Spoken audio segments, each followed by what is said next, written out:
What's up guys, Spring Anime Season 2016 is here and I have consumed just about enough of it to form what should be some relatively reliable early opinions. So what say for just this once we take a break from talking far too much about one particular anime and instead talk only slightly too much about lots of different anime.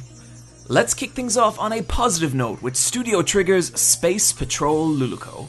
There are few creatives in anime that will embed themselves in a project like Studio Trigger's lead director, Hiroyuki Imaishi. And this has never been more apparent than with Trigger's new action sci-fi comedy, Space Patrol Luluco.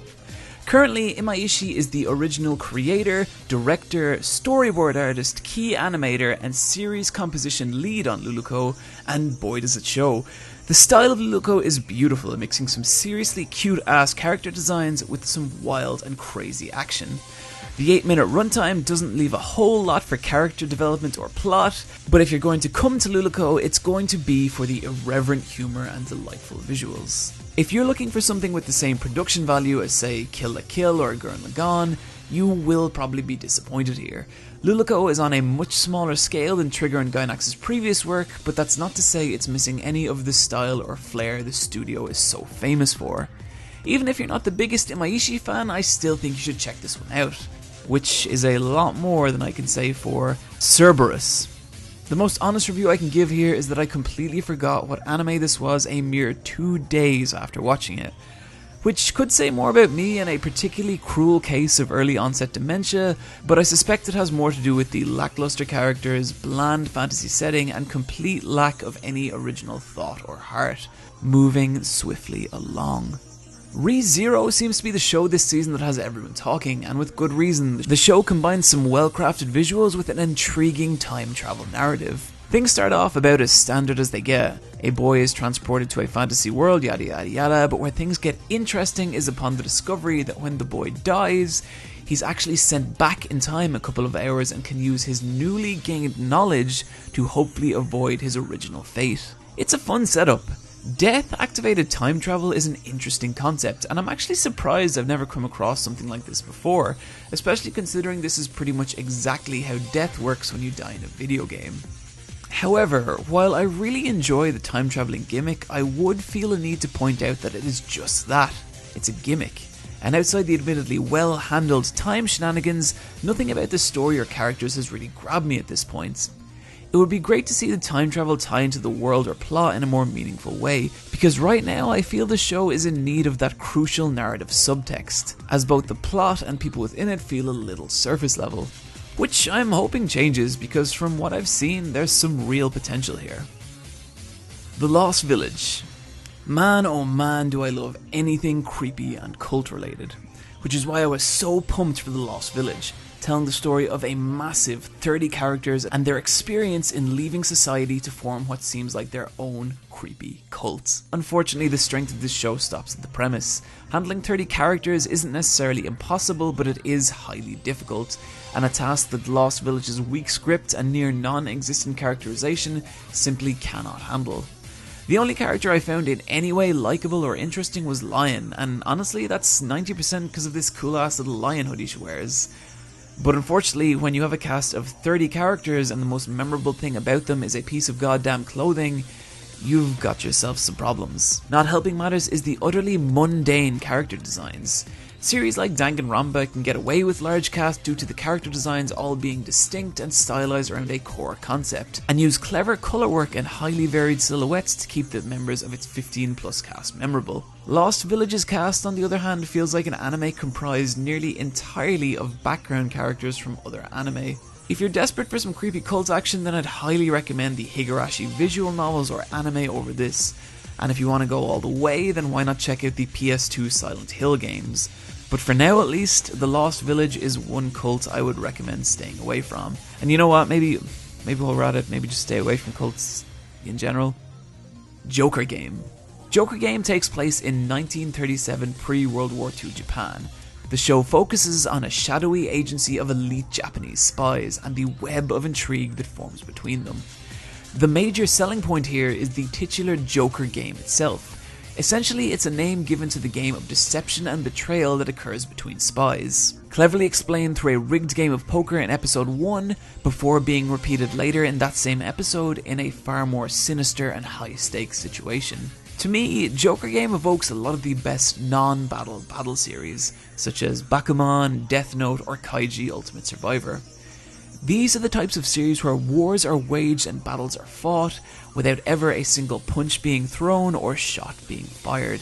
Production IG do a stellar job with the sound and visuals, the editing's tight and the music all swells and swoops at all the right moments. And while both the animation and character design are a little understated, it works well for the kind of atmosphere the story is going for. The voice acting for the most part is stellar, with a particular standout performance from Hiroshi Kenyu voicing the brilliantly sinister Lieutenant Colonel Yuki. One thing to be aware of with Joker Game is this is most certainly the most un-anime anime on this list. Based on not even a light novel but novel series, Joker Game is slow and understated. In fact, you could quite cynically boil it down into groups of men in rooms talking very seriously about things. But if you want to see just how compelling and tense that can actually be, then I'd highly recommend checking this one out. Koutetsujou no Kabaneri. I think one thing you're likely to hear about Koutetsujou no Kabaneri is that it's an Attack on Titan ripoff. And you know what? There's a fair bit of validity to that. It's a story of how humanity's been pushed to the brink of existence by an overwhelmingly powerful supernatural force. There's a vengeance-fueled protagonist and a crazy overpowered female secondary protagonist, and it all takes place in an alternate steampunk version of our own history. So far, that's pretty Attack on Titan, right? Well, the argument I'm going to make here is that this show isn't necessarily a ripoff, it's an iteration. What I mean by this is, just as King of Fighters iterates upon Street Fighter, Yu Yu Hakusho iterates on Dragon Ball Z, Silent Hill iterates on Resident Evil, I feel Kabaneri iterates on Attack on Titan. In other words, it's doing just about enough to separate itself from AOT, while still doing a lot of what made that show work so well.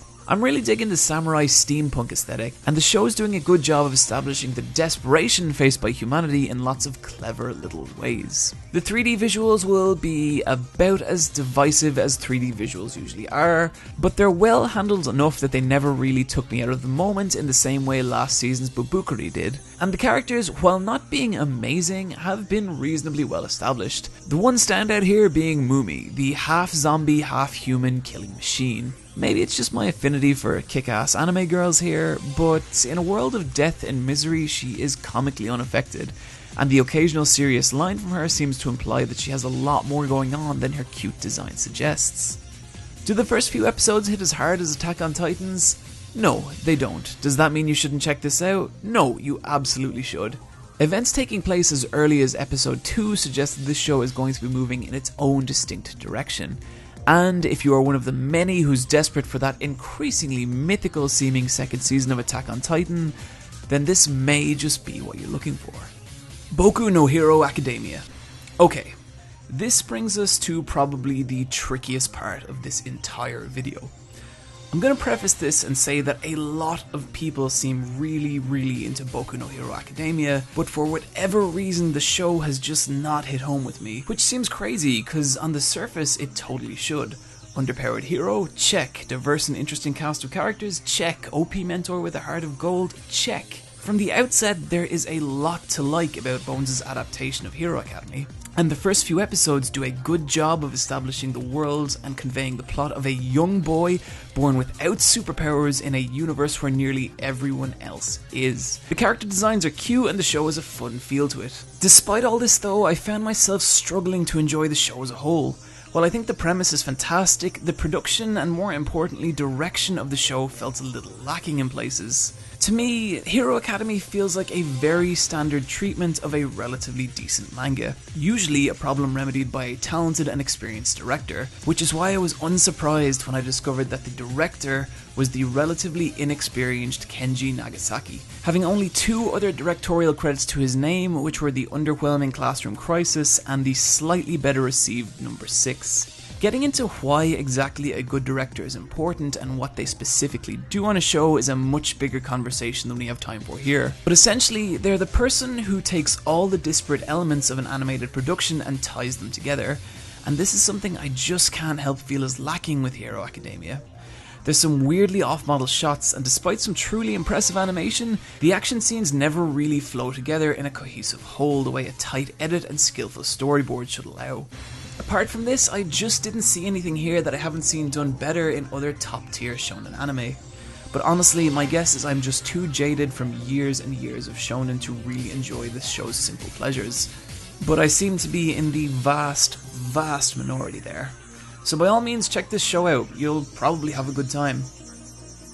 Kiznaiver. One thing I'm going to put straight out up front here is that Kiznaiver is a goddamn beautiful show, and could probably earn a place among this season's top 3 with its visuals alone. The colour palettes are gorgeous, the animation's tight, and the character designs are all brimming with a distinct energy and personality. Make no mistake, this is Studio Trigger bringing their absolute A-game. An interesting point here is what made a lot of Studio Trigger's staff so famous in the first place is their bombastic action sequences. And watching them apply that same level of style and flair to a show not centered around anime battles or explosive fights results in some of the most stylish and atmospheric visuals of the season. Where Kiznaiver becomes a true heavy hitter, however, is when you couple its stunning visuals with a clever plot and highly irreverent and entertaining characters. The setup is that 7 distinct characters, all of whom have their own difficulties in relating or empathizing with other humans, are all connected through a mark on their wrists, so if one feels pain, they all do. Matters are complicated further when the 7 are put through a series of psychological tests in which they must disclose secrets about themselves that they're deeply uncomfortable with, such as the overly masculine tough guy Mad Dog Tenga being forced to reveal that he is actually terrified of dogs. Let me break down why this works so well. A lot of shows have 2 distinct tracks, the plot and the character development. Usually we follow the plot, and if we're lucky, we'll get some decent character development along the way. In Kiznaiver's case, however, the 2 are intrinsically linked. The setup of the show ensures that in order for the plot to progress, we have to learn about the characters, and thus this show's plot leaves room for good character development, as opposed to a lot of shows where the character development is just kind of shoehorned in there. If that all sounds like an overly weighty or heady concept, trust me, it's not. Kiznaiver handles its themes with an energy and exuberance that match its stellar visuals, and I'm really enjoying the characters so far. Everyone from the disinterested protagonist Agatha to the cold and distant Maki seem to have more going on than you'd initially expect. At this early stage, it's difficult to say where Kiznaiver is headed, but if they can deliver on the potential set up by the earlier episodes, then this is a total frontrunner for anime of the season. Or at least it would be if not for the existence of one other show. Subscribers to the channel will probably see this one coming a mile off, but my early pick for anime of the season spring 2016 is the anime adaptation of 100! That was a joke. It is Jojo's Bizarre Adventure Part 4, Diamond is Unbreakable. I think there was a lot of tension surrounding the release of this one. Some questionable early concept art and a drastic shift in art direction had a lot of fans howling for blood.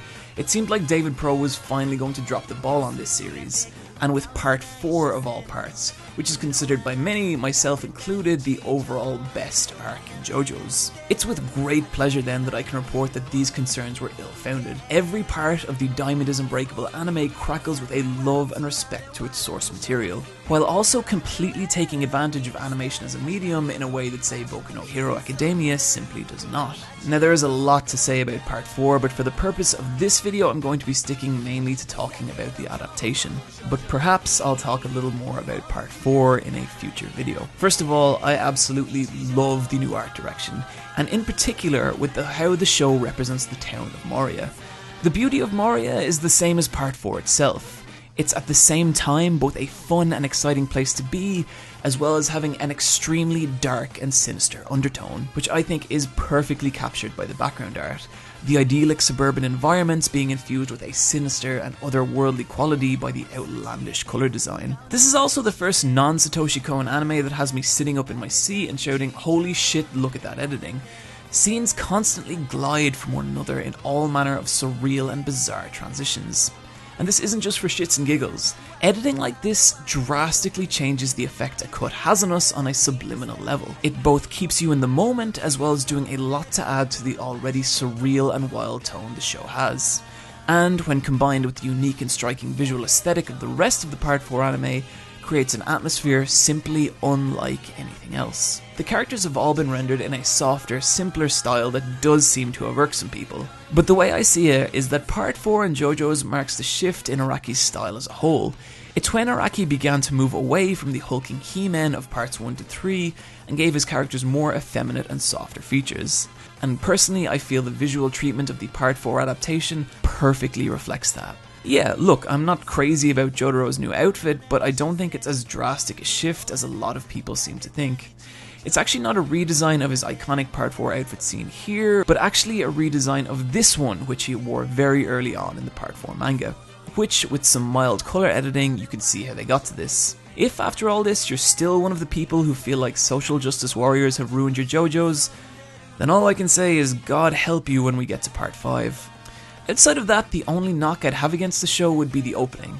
And really, the only reason this is a negative is when you compare it to the openings of previous parts. On its own merits, it's a boisterous and fun opening with some great colour design, but it's hard not to miss the hyper-produced and intricately detailed OPs of Part 1 to 3. If you've never watched JoJo's before, then go check out my conveniently titled video, Why You Should Watch Jojos Bizarre Adventure, which you can find by clicking right here.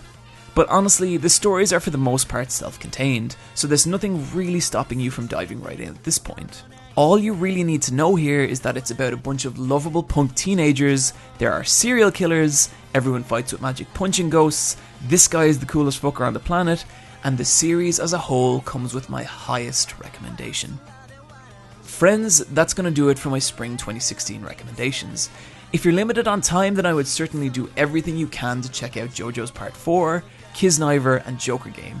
And if you can spare a little more time, then Luluco and koutetsujou no kabaneri are worth checking out as well. I'll be back soon with another Why You Should Watch, so in the meantime guys, take care of yourselves, and I'll see you then.